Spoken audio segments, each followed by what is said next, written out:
सब संतन की अखिल ब्रह्मांड बनाए दयालु कृपालु राम सच्चिदानंद के युगल मृदुल पावन चरणारविंदों में श्रद्धा प्रीति और भक्ति के साथ कोटि कोटि बार वंदन प्रणाम करते हुए परम श्रद्धालु प्रभु प्रेमी भक्तजनों श्रद्धा वत्सल्य में शक्ति स्वरूपा भक्ति स्वरूपा मातृ शक्ति परम पवित्र चातुर्मास के परम पावन मंगल में सत्संग में विश्राम सागर की पावन कथा में 88,000 समकाल दृश्यों के प्रति तत्ववेता सतजी महाराज जो नैमिषारण्य पावन तीर्थ में पावन प्रसंग को श्रवण करवा रहे हैं। बाबा रघुनाथ दास जी महाराज जो अपने शिष्यों को श्रवण करवा रहे हैं। और कल आपने धर्म की उत्पत्ति, धर्म की वृद्धि, धर्म की स्थिरता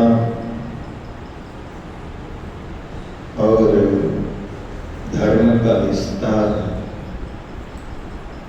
ये सारी बातें किसके द्वारा होती है वो आपने श्रवण किया। धर्म के 4 चरण के विषय में आपने श्रवण किया।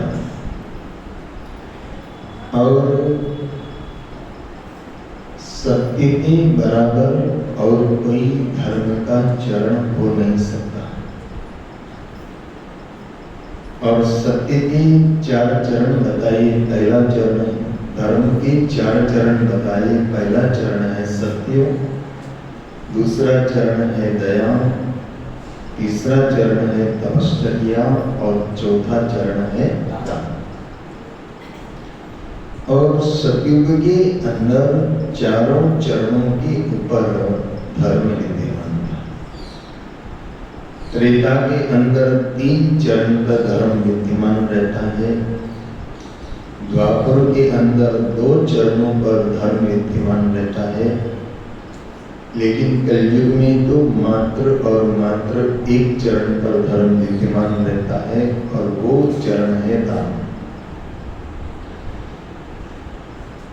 तो ऐसे ही प्रथम चरण धर्म के सत्य का कितने पालन किया। और आज भी जब भी कोई सत्य की चर्चा आती है तो महाराज हरिश्चंद्र का नाम सबसे पहले आता है। शास्त्र में बताया है कि अयोध्या के एक सम्राट हैं जिनका नाम है त्रिशंकु। और ये त्रिशंकु ऐसे सम्राट है कि जिनके लिए विश्वामित्र ने एक नए स्वर्ग की रचना करने का पुरुषार्थ किया था। और अपने वेदियों पर उन्होंने विजय प्राप्त की थी। इन्हीं महाराज त्रिशंकु की पत्नी है चंद्रप्रभा। और चंद्रप्रभा से जो पुत्र हुए वही महाराज हरिश्चंद्र। त्रिशंकु के पुत्र कौन हुए? महाराज हरिश्चंद्र। और हरिश्चंद्र जी की पत्नी का नाम कहीं तारामती भी नाम आता है, कहीं शैव्या भी नाम आता है। और इन्हीं महाराज हरिश्चंद्र के पुत्र हुए रोहिताश्व। और ये महाराज हरिश्चंद्र राजा तो हर कुल में कहीं न कहीं पैदा ही हुए होंगे, लेकिन बड़े बड़े किले बनवाए होंगे, बड़े बड़े राज्यों की स्थापना की होगी, लेकिन विश्व में उनका नाम उतना प्रसिद्ध नहीं हुआ जितना महाराज हरिश्चंद्र का हुआ।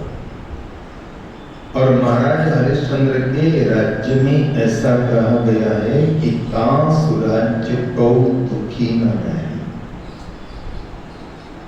राजा का राज्य, शासक का शासन वही श्रेष्ठ है कि जिसके सानिध्य में किसी को किसी प्रकार का कोई कष्ट न हो।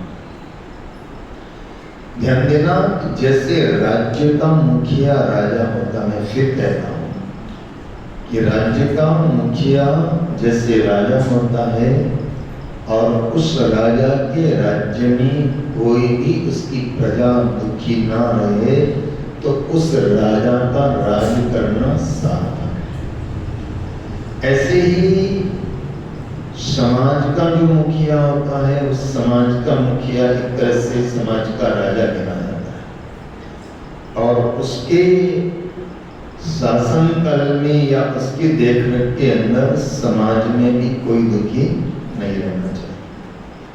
और इसलिए आप ध्यान देना कि हमारे हिंदुस्तान के अंदर ही एक समाज है छोटा सा, भले ही वो दूसरे देव के अनुयायी है, लेकिन जहां प्रशंसा की बात आती है तो करना चाहिए। बराबर इस्लाम को मानने वाले वो लोग और उनमें दो जातियां ऐसी है जो कुछ गुजरात में है और दूसरी जाति जो है वो पूरे हिंदुस्तान में कहीं कहीं फैली हुई है और उन जातियों का नाम है एक तो वोरा। आपने सुना वोरा जाति जो होती है मुसलमानों के अंदर, लेकिन बड़े लड़ाकू कौम नहीं होती, व्यापारी कौम है वो। और दूसरे हैं खोजा। खोजा मुसलमान जो है आगा खान को जो मानते हैं और ये वोरा लोग मानते हैं सईदाना को। इनके समाज के अंदर मैंने देखा है, मुझे इंदौर में इनके समाज की मस्जिद में जाने का अवसर मिला। वोराओं की मस्जिद में जाने का अवसर मुझे प्राप्त हुआ और वो इतनी कट्टरपंथी भी नहीं है जैसे दूसरे जो होते, वो इतनी कट्टरपंथी भी नहीं है। तो वहाँ कुछ वोराओं से मेरी चर्चा हुई, इसके बाद भी कई वोराओं से मेरी चर्चा हुई, मेरे पास आते रहे, चर्चा हुई। तो उस समाज के अंदर एक खासियत है, आप देखेंगे कि वोराओं के अंदर आपको कोई भी गरीब नहीं मिलेगा, कोई भी आपको गरीब नहीं मिलेगा। तो उसमें मैंने पूछा कि आपकी कौम में, बोले हमारे यहाँ कौम के अंदर ऐसा है कि हमारे कौम का मुखिया हमारा धर्म गुरु होता है। हमारे कौम का मुखिया कौन होता है? हमारा जो धर्म गुरु है सईदाना, वो हमारे कौम का मुखिया होता है। और कौम में से प्रत्येक व्यक्ति जो कौम का है, वोरा कौम का है, उसकी खासियत यह है कि उनके यहाँ किसी के यहाँ शादी होती है, कोई सुप्रसंग होता है, मकान का उद्घाटन होता है, दुकान का उद्घाटन होता है, तो उसमें से वो लोग कुछ न कुछ जिसको टैक्स कह सकते हैं, अपन अपनी भाषा में टैक्स कह सकते हैं, वो सेवा बोलते हैं, अपन टैक्स कह सकते हैं कि वो एक फंड होता है, उस फंड में पैसा जमा किया है। संपन्न व्यक्ति जो होता है, किसी के यहाँ शादी हो, किसी के यहाँ कोई मकान का उद्घाटन हो, कोई सुप्रसंग हो, तो हर बात में वहाँ उस फंड में पैसा जाता है। लेकिन वो फंड ज्यादा कहाँ है, मैंने पूछा तो वो बताया कि समाज के अंदर जो भी नबड़ा व्यक्ति है, समझ में आया, समाज के अंदर जो भी नबड़ा व्यक्ति है, जिसको व्यापार के लिए कुछ चाहिए करिए, वैसे तो इस्लाम ने ब्याज खाना हराम कहा गया है, लेकिन दूसरे लोग तो सारे कर्म करते होंगे। लेकिन मैं वोराओं की बात कर रहा हूँ कि वो लोग जो समाज का जो फंड इकट्ठा होता है धर्मगुरु के पास में, उसमें से जो भी कमजोर व्यक्ति है उसको मदद करते हैं बिना ब्याज के, और उसकी किस्तें बांधी जाती। इसलिए कि मैंने कहा कि आपका वोरा समाज इतना संपन्न क्यों है, तो उन्होंने एक बात कही, उसने बहुत सुंदर बात कही कि महाराज हमारे समाज के अंदर सबसे बड़ी खासियत ये है कि एक दूसरे से ईर्ष्या नहीं करते, एक दूसरे की काम। और हमारे यहाँ क्या होता है, कौन आगे बढ़ रहा है तो कैसे उसको गिराए, और रामचरितमानस का वो सूत्र हनुमान वो सुंदरकांड का दोहार को याद करना चाहिए कि क्या कहा है। ये सूत्र हमारे यहाँ है लेकिन पालन कोई और कर रहे हैं, हम पालन नहीं कर रहे, इसलिए हमारा समाज आगे नहीं आ पा रहा है। और वो सूत्र क्या है? बोले मुखिया मुखसो चाहिए, मुखिया मुखसो चाहिए। मुखिया कैसा होना चाहिए? मुख जैसा होना चाहिए। मुख ग्रहण करता है, मुख चबाता है, मुख स्वाद लेता है। शरीर को जो ठीक है स्वाद लेता है, खराब है तो उसको हटा देता है, तो स्वाद लेता है। मुख में दांतों से चबाया जाता है, वो बॉडी में पहुंचता है। लेकिन वो सप्लाई कहाँ होती है? बोलो ना। पूरी बॉडी में सप्लाई होती है, उसका रक्त बनता है, उसका मांस बनता है, उसकी मज्जा बनती है और वेस्टेज जो है वो बाहर निकल जाता है। क्या व्यवस्था है प्रकृति की। तो मुखिया कैसा होना चाहिए? मुख जैसा, कि मुखिया मुख मेहनत करता है, चबाता मुखिया है। मेहनत किसको करनी पड़ती है? बोलो, मुख को करनी पड़ती है ना, लेकिन सप्लाई सबको होती है। तो ऐसे चाहे राज्य का मुखिया, जिसको शासक कह सकते हो, राजा कह सकते हो आप, ऐसे राजा ऐसा होना चाहिए और घर का मुखिया भी वैसा ही होना चाहिए। घर का मुखिया भी कैसा होना चाहिए? मुख जैसा। समाज का मुखिया भी कैसा होना चाहिए? मुख जैसा। राज्य का मुखिया भी कैसा होना चाहिए? मुखिया मुख जैसा होना चाहिए। तो महाराज हरिश्चंद्र ऐसे ही राजा है। महाराज हरिश्चंद्र जो है ऐसा ही राजा है। और उसके यहाँ के लिए यहाँ बाबा जी ने लिखा है, रघुनाथ दास जी महाराज ने लिखा है कि असुराज्य कोई दुखी न रही था, सुराज्य कोई दुखी न रही, चारों वर्ण धर्म निज गई, चारों वर्ण धर्म निज गई।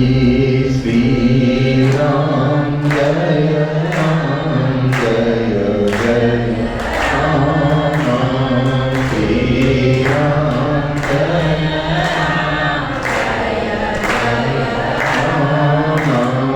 श्री राम जय राम जय जय राम, श्री राम जय राम जय जय राम, श्री राम जय राम जय जय राम, श्री राम जय राम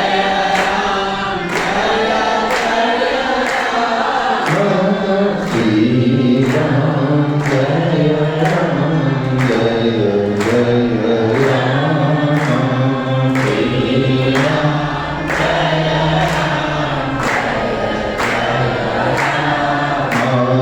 तेरी पुर राम भगत नर नारी, तेरी पुर राम भगत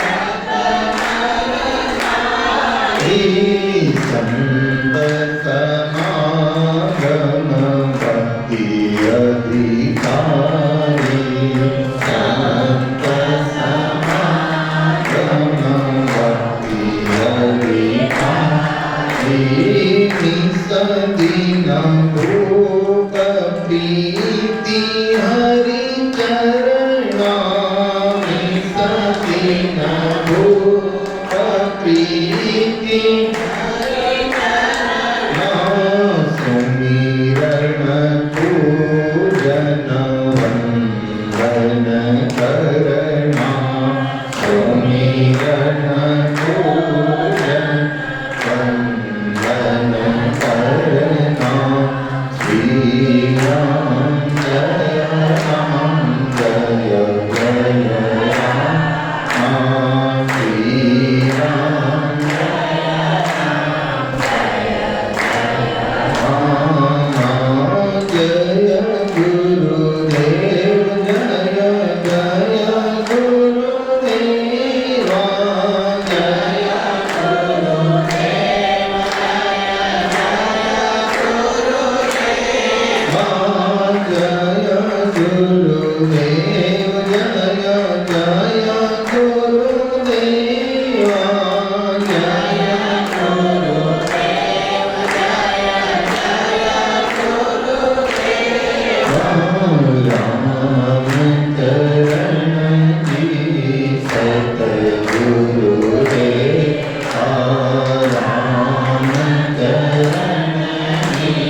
पिता स्वराज्य कोई दुखी न रहे। उनकी प्रजा में, उनके राज्य में कोई भी दुखी नहीं। और जिस राजा, जिस शासन, जिस मुखिया के अंडर में रहने वाले लोग अगर सुखी है तो उन सब की दुआ किसके साथ है? बोलो। राजा के साथ है कि हमारा राजा बहुत अच्छा है, हमारा मुखिया बहुत अच्छा है। जानते? और इतने लोगों की अगर दुआ मिलती है ना तो राजा भी सुखी रहता है, तन से भी, मन से भी और धन से। लेकिन राजा ये सोच ले कि प्रजा जाए भाड़ में। बोलो, मुझे क्या लेना देना, मुझे तो मेरे सुख से। तो उसके अंडर में रहने वालों की दुआ नहीं मिलती। इसलिए ध्यान देना, मैं कहना चाहूंगा कि चाहे राज्य का मुखिया हो, चाहे समाज का मुखिया हो और चाहे घर का मुखिया हो। फिर कहूंगा, घर का मुखिया भी घर का क्या है? राजा है। बोलो। और उस घर के मुखिया को भी चाहिए कि मेरे अंडर में जितने भी लोग हैं वो क्या रहे? सुखी। मैंने देखा, ऐसे कई लोगों को देखा है कि उनकी फैक्ट्री चलती है, फैक्ट्री में वर्कर काम करते हैं और वर्करों के प्रति वो इतना सद्भावना रखते हैं कि उनके वर्कर कहते हैं कि हमारा सेठ जीव तो कोई नो सेठ न थे। बोलो। उनके वर्करों का वो एक तरह से मुखिया है तो राजा ही हुआ ना। ध्यान देना, राजा का मतलब कोई स्टेट का राजा की बात नहीं है। कई फैक्ट्रियों के मजदूर ऐसा कहते हैं कि हमारा सेठ जैसा तो कोई सेठ। और ऐसे भी सेठ देखे हैं कि साइन तो 3000 पर करवाते हैं और देते 2500। ऐसे भी मालिक देखे हैं कि साइन तो करवाएंगे सरकार में दिखाने के लिए, इनकम टैक्स को बचाने के लिए, बहुत सारे उल्टे सीधे कर्म करके और फिर देंगे कम। तो वो उसके अंडर में काम करने वाले लोग क्या कहेंगे? हमारा सेठ तो चोर है। बोलो ना, कहेंगे कि नहीं कहेंगे? अब आप ऐसा कहेंगे, मुझे कौन कहता है? मुझे, मेरे पास तो जो मालिक होता है वो भी आता है और मजदूर होता है। कई लोगों के मुंह से सुना, हमारा सेठ तो बहुत दिलेर आदमी, हमारा मालिक तो दिलेर आदमी है, हमारा मालिक तो हमारे किसी भी वर्कर को किसी भी प्रकार की कोई भी अगर जरूरत पड़ जाती है तो तुरंत मदद करता है। और एक ऐसा मजदूर भी कहता है कि हमारा मालिक तो बहुत चोर आदमी है।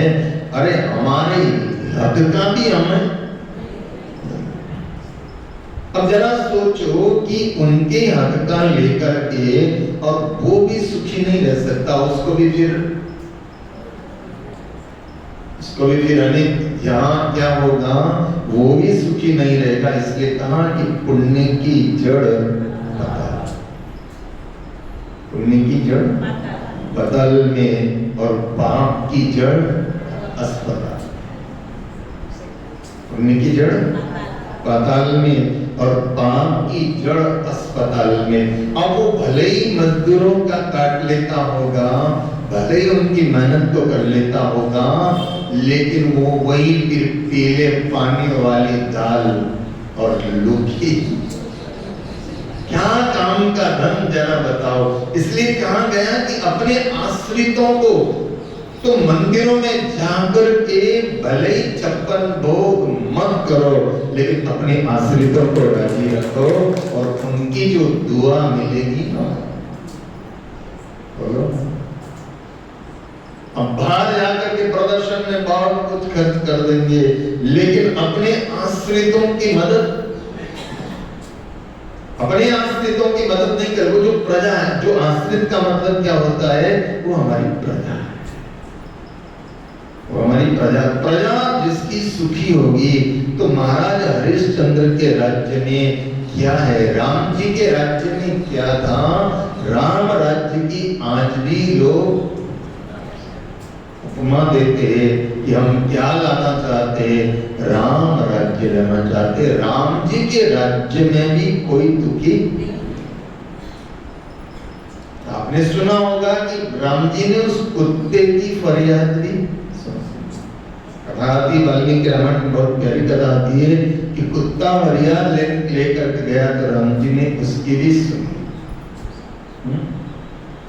तो जिसके राज्य में चाहे मैं कहता हूं राज सत्ता हो, और चाहे धर्म सत्ता हो, और चाहे घर की सत्ता हो, हाँ, राज सत्ता हो, चाहे धर्म सत्ता हो, और चाहे घर की सत्ता हो, उसमें जो भी तुम्हारे आश्रित है, तुम्हारे प्रजाजन है, वो तुम्हें दुआ देने वाले होना चाहिए। हाँ? तुम्हें, आपने भागवत में सुना ना, एक राजा जिस बैंड की कथा आती है, बैंड की कथा सुनी, बैंड की कथा सुनी, मेरे जैसा कोई नहीं, मैं ही भगवान हूं, मेरे अलावा किसी की पूजा मत करो, मेरे अलावा किसी को मत मानो। और प्रजा दुखी हो गई, तो ऋषियों के प्रतिनिधि मंडल ने समझाया कि देखो, तुम प्रजा को दुखी मत करो, प्रजा तुम्हारी संतान। प्रजा क्या होती, जैसे बाप की संतान बेटा होता है, ऐसे राजा की संतान, घर के मुखिया की संतान, उसके अंडर में जितने भी है वो सब उसकी संतान है। फैक्ट्री के मालिक की जितने भी उसके वर्कर है वो उसकी संतान है। अब जरा सोचो, एक जो वर्कर इतना काम करके और तुम्हें धन कमा के देते हैं, और उनके साथ अगर तुम नाइंसाफी करोगे तो क्या होगा? किनके बल पर? मजदूर 4 दिन हड़ताल कर दे, बोलो ना, 4 दिन हड़ताल कर दे, क्या स्थितियां निर्मित हो जाती है। तो अपनी प्रजा का मतलब अपने जो अधीनस्थ है उनका पहले ध्यान रखो। मंदिरों में तुम 56 भोग न करवाओगे तो चलेगा, भगवान के मंदिरों में तुम बागे नहीं पहनाओगे तो भी, भगवान के मंदिर में बागे नहीं पहनाओगे तो भगवान को कोई फर्क नहीं पड़ना है, लेकिन तुम्हारे अधीनस्थ जो है उनको वस्त्र मिलना चाहिए, उनका ख्याल करना बहुत जरूरी है, उनकी दुआ लेना बहुत जरूरी है। तो जिसके राज्य में जिसके अधीनस्थ उसकी प्रजा अगर सुखी होगी तो निश्चित मान करके चलना कि उनका मालिक भी निश्चित सुखी, उसका मालिक भी निश्चित सुखी रहेगा। और इसलिए परस्पर, हमारे यहाँ जो कहा है ना, जो है मातृदेवो भव, महापुरुष ने बहुत बड़ा अच्छा सूत्र दिया कि यहाँ तक तो हम पहुँचते ही हैं कि मातृदेवो भव, पितृदेवो भव, आचार्य देवो भव, अतिथि देवो भव, लेकिन चौथा सूत्र दिया परम पूज्य मोरारी बापू ने, परस्पर देवो भव। क्या कहा? परस्पर देवो, हमारे अधीनस्थ, हमारे नजदीक, हमारे परस्पर है, उसका ख्याल करो, क्योंकि वो भी देव, वो भी क्या है।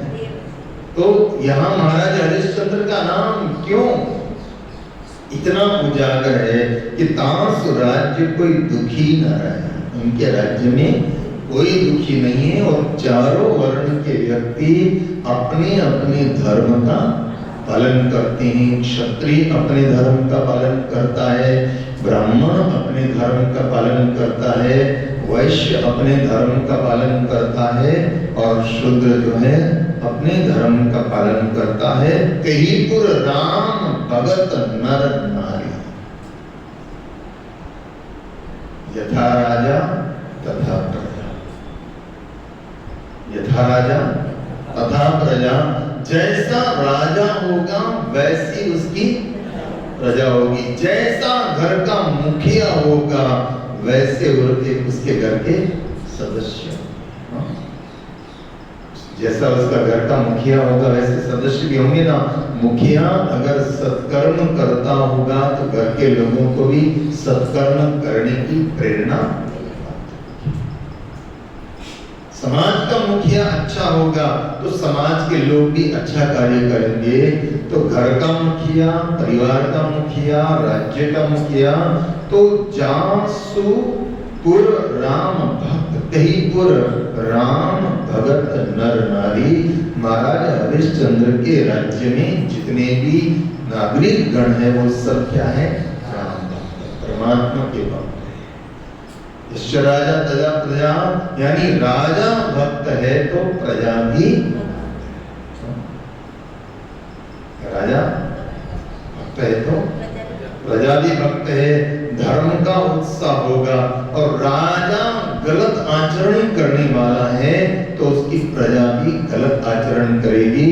और गलत आचरणों का परिणाम क्या है? प्रजा तो दुखी होगी, लेकिन इन सब प्रजा की जो हाई लगेगी तो राजा भी। इसलिए ध्यान देना, पहले जो शासक हुआ करते थे राजा महाराजा, और उन राजा महाराज कुछ बीमारियां ऐसी थी जो सिर्फ राजा महाराजाओं को हुआ करती थी, जिनको कहते हैं राज रोग। छोटी पब्लिक को, प्रजा को कुछ नहीं होता था। क्यों? ऐसी भयंकर बीमारियां राजाओं को क्यों हुआ करती थी? क्योंकि उनकी प्रजा सुखी नहीं थी और उनकी प्रजाओं के द्वारा जो एक नेगेटिविटी निकलती थी। ध्यान देना, आप किसी के साथ अच्छा व्यवहार करो ना तो उसके व्यवहार से आपको पॉजिटिविटी मिलेगी, सकारात्मक ऊर्जा मिलेगी। और आप किसी के साथ अच्छा व्यवहार नहीं करो ना तो उससे क्या मिलेगी? नकारात्मक ऊर्जा मिलेगी। और इसलिए नकारात्मक ऊर्जा उसी को मिलती है कि जो किसी के लिए नकारात्मक भाव रखता है। नकारात्मक ऊर्जा उसी को मिलती है कि आप उसके किसी के प्रति नकारात्मक भाव रखता है। और इसलिए हमारे महापुरुषों ने कहा कि अच्छा खाओ ही नहीं, सूत्र लेना जाता, अच्छा खाओ ही नहीं, अच्छा पहनो ही नहीं, अच्छा बोलो भी, अच्छा सोचो भी, अच्छा देव। ऐसा नहीं कि मैं अच्छा अच्छा खा लूं, मैं अच्छा अच्छा रह लूं, बोलो ना, मैं अच्छा अच्छा रह लूं, मैं अच्छा अच्छा खा लूं, मैं अच्छा अच्छा यूज कर लूं, लेकिन नहीं, अच्छा खाओ भी और अच्छा खिलाओ भी और अच्छे रहो भी और अच्छे रखो भी, बराबर। और जिनको आप अच्छा रखते हो उनकी सकारात्मक सोच, आपके प्रति जो सकारात्मक सोच बनेगी ना, आपके प्रति उनकी नेगेटिव भाव नहीं आएंगे, आपके प्रति उनके नकारात्मक भाव नहीं आएंगे, आपके प्रति उनके प्रति क्या आएंगे? सकारात्मक भाव आएंगे। तो राजा के आचरण का प्रभाव, बोलो, प्रजा पर पड़ता है। और प्रजा अगर अच्छा सोचती है तो उसका प्रभाव, हमारा शासक बहुत अच्छा है, हमारा मालिक, बोलो ना, फैक्ट्री का मालिक हो, दुकान का मालिक हो, वर्करों का मालिक हो तो क्या कहेंगे वो? हमारा मालिक बहुत अच्छा है, हमारा सेठ बहुत अच्छा है, हमारा घर का मुखिया बहुत अच्छा है, हमारा राज्य को चलाने वाला व्यक्ति बहुत अच्छा है। और सकारात्मक भाव सोच लो, उदाहरण आपके सामने, एक चाय वाला क्या बन गया? बोलो ना, प्रधानमंत्री बन गया कि नहीं बन गया? चाय बेचने वाला प्रधानमंत्री बन गया। और उसके प्रति बीच बीच में जो ईर्ष्या करने वाले लोग, अभी बीच में गिरमेट टीवी देख रहा था तो कुछ ऐसे किराए की ओर थे, बोल रही मर जा मोदी, मर जा मोदी। अरे तुम्हारे मारने से थोड़ी मर जाएगा मोदी, बोलो ना, क्योंकि उसके साथ में करोड़ों की दुआएं लगी हुई है। उसके साथ में क्या है? करोड़ों की दुआएं लगी हुई है। और जहां करोड़ों की दुआएं हैं, वहां कुछ ईर्ष्यालु लोगों की बद्दुआएं नहीं फला करती, क्योंकि वो व्यक्ति किसके लिए करेगा? बोलो ना, मैं कोई पार्टी बात नहीं कर रहा हूं, लेकिन जो सत्य है वो सत्य है। वो किसके लिए करेगा? कोई उसके बच्चे नहीं है, उसके पीछे कोई परिवार की लंबी लाइन नहीं है। वो जो कुछ भी कर रहा है, बोलो ना, प्रजा के हित के लिए कर रहा है। और उसमें भी आप देखो, वो कहावत है, गुजराती कहावत है ना, कि हवन में आड़ के डालने वालों की, बोलो ना, हवन में आड़ के डालने वालों की कमियां नहीं। और जिनके स्वार्थ पर थोड़ी चोट लगेगी, जिनके स्वार्थ पर थोड़ी चोट लगेगी, वो तो फिर करेंगे। तो प्रजा को सुख मिले ऐसा मुखिया को करना चाहिए। तो महाराज हरिश्चंद्र के राज्य में कईपुर राम भक्त नर नारी और संत समागम भक्ति अधिकार। राम भक्त है, नर और नारी राम भक्त है, और उनके राज्य में क्या होता रहता है? संत समागम भक्ति अधिकारी। जितनी प्रजा है वो सब संत समागम करने वाली और भक्ति के अधिकारी है। और निष्दिन भूप प्रीति हरिचरण। महाराज हरिश्चंद्र को किसमें प्रीति है? हरि के चरणारविंदों में प्रीति है। और सुमिरन पूजन वंदन करना, ये महाराज हरिश्चंद्र का स्वभाव है। सुमिरन, भगवत नाम का सुमिरन, और पूजन, भगवत का पूजन, और वंदन, और रुचि पूर्वक सत्कर्म करना, ये महाराज हरिश्चंद्र का स्वभाव बना हुआ है। और वापी कूप तड़ाग बनवाए मार्ग मिशे, ये राजा के कर्तव्य है कि प्रजा को किस प्रकार की सुविधाओं की जरूरत है, उस प्रकार की सुविधाओं का वो जो शासक है वो ख्याल रखता है। ऐसे बहुत प्रकार के सत्कर्म जो है महाराज हरिश्चंद्र ने किए। और जिसके भी सत्कर्म बढ़ेंगे उसकी प्रशंसा होगी और होना भी चाहिए। अच्छे कार्य होंगे तो उसकी प्रशंसा होगी ना। अच्छे कार्य जिसने की उसकी प्रशंसा होना भी चाहिए और होगी ही, निश्चित उसकी प्रशंसा होगी कि भाई क्या कार्य कर रहा है, अच्छे कार्य। घर का मुखिया अपने घर के परिवार वालों के लिए अच्छा करता है। फैक्ट्री का मालिक जो है वर्करों के लिए अच्छी व्यवस्था करता है, उनके लिए भोजन की व्यवस्था रखता है, उनके लिए जल की व्यवस्था करता है। फैक्ट्री के लोग रहने वाले हैं तो उनके लिए रहने के मकान की व्यवस्था करता है। तो प्रशंसा किसकी होगी? मालिक की प्रशंसा होगी ना, कि हमारा मालिक हमारे लिए खूब अच्छी व्यवस्था करता है। तो ऐसे महाराज हरिश्चंद्र ने प्रजा की सेवा के लिए बहुत सारे कार्य किए, और ऐसे कार्य किए कि प्रजा के अंदर बड़ी प्रशंसा है। और जहां प्रशंसा है वहां वो प्रशंसा बढ़ते बढ़ते फैलती है। यश कैसा है? बोले इत्र की खुशबू जैसा है। यश कैसा होता है? इत्र की खुशबू जैसा होता है। आपने लगाया 4 आदमियों में, लेकिन जो लगा करके कहीं 5 आदमियों के बीच में जाओगे तो भी इत्र की खुशबू छुपी नहीं। ऐसे सत्कर्म की सुवास जो है, अच्छे कार्यों की सुवास जो है, वो तो निश्चित फैलेगी फैलेगी।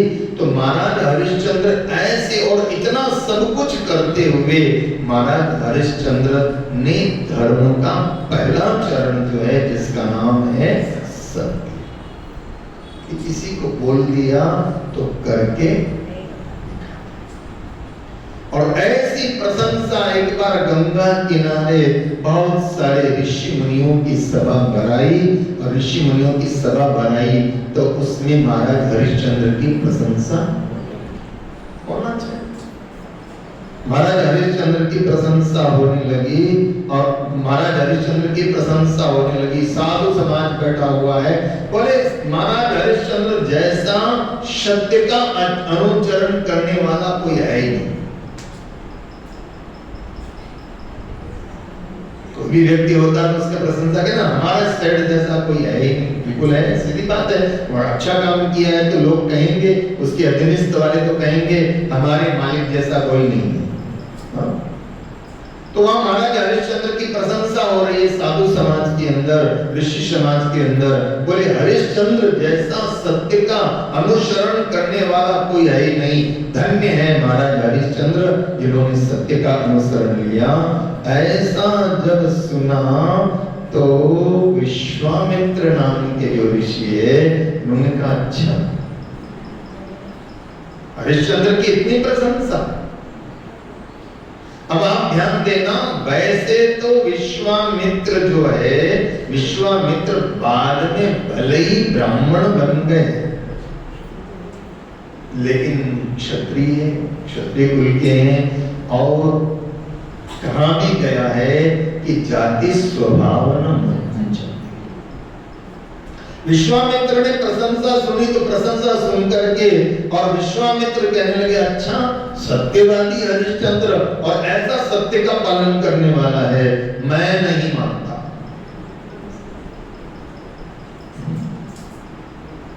अब ध्यान देना, जिसको दिखाई नहीं देता है और वो कह दे कि सूरज उगा है, मैं नहीं मानता, बोलो ना।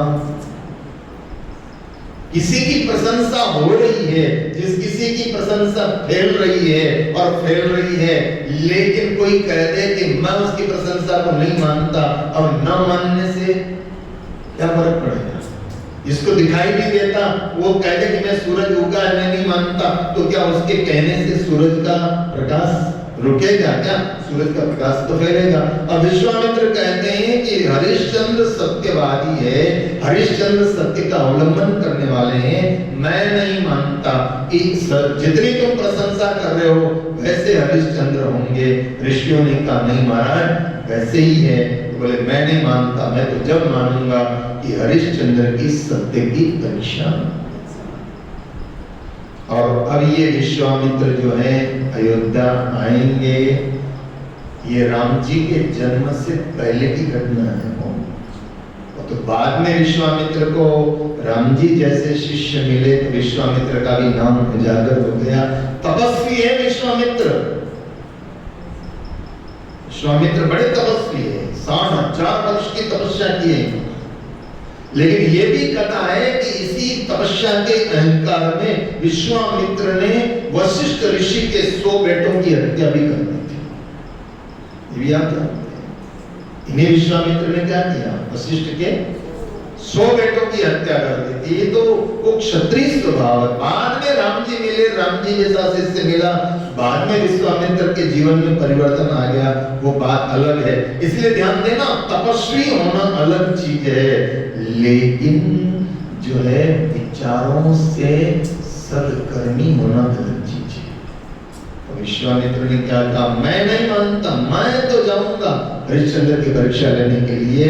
और अब ये विश्वामित्र आएंगे और महाराज हरिश्चंद्र की परीक्षा के लिए क्या क्या करते हैं, लेकिन कितनी ही परीक्षा हो जाए, लेकिन फिर भी महाराज हरिश्चंद्र कैसे सत्य पर कायम रहते हैं, वो सारी चर्चाएं कल के सत्संग में करने का प्रयास करेंगे। आज का सत्संग का समय पूर्ण हुआ है, इसलिए अपने बोल को विराम देते हैं।